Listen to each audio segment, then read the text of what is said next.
At one point, even a firefighter got a sandwich and a soda, and I was getting ready to pack my equipment. I thought, you know, it was time for me to go. Stop operations in about 10 minutes. Then an ominous rumble in the ground signals trouble in the air. I looked up and I said, oh my God. A Texas-sized explosion detonates in the desert. 210,000 gallons of crude has erupted into an 1,800-degree fireball that has people running for their lives. It was like a nuclear bomb that went off. In my mind, I was fixing to be burned alive. David keeps his camera rolling, even as he runs for his life. I thought, this is it. Better turn the camera backwards and run as fast as I can. I get families headed this way. People now are going to be marked out. In the midst of the madness, David radios his editor back at the TV station. Smitty, this thing blew up. We're going to burn victims. I had blisters the size of lemons on my arm and on my head, and I needed to be treated pretty quick. But at the same time, I looked back and I saw how worse those other people were.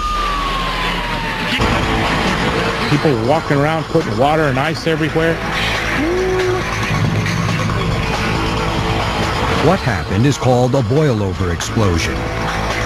Why it happened is a bit more complicated. Water is not your friend in a crude oil tank fire.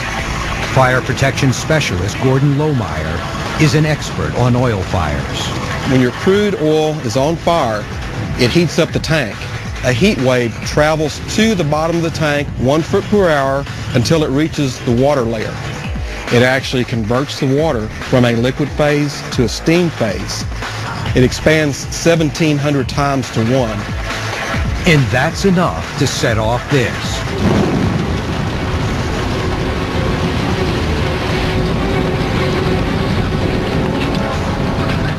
Look closely and you can actually see the steam expanding into flames.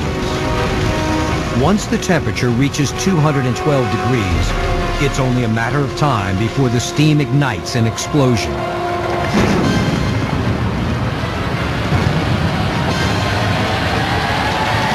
Obviously, you need water to put out a fire. So how could this have been avoided?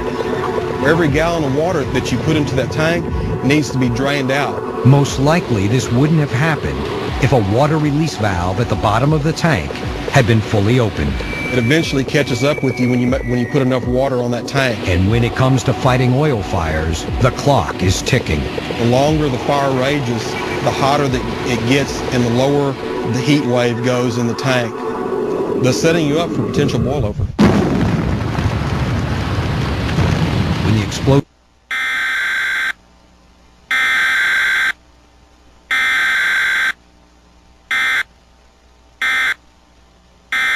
inferno, and many of the scars remain today,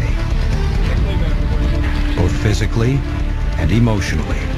I've covered many fires, but to be part of the story, that was the first, and I don't ever want to go through that again.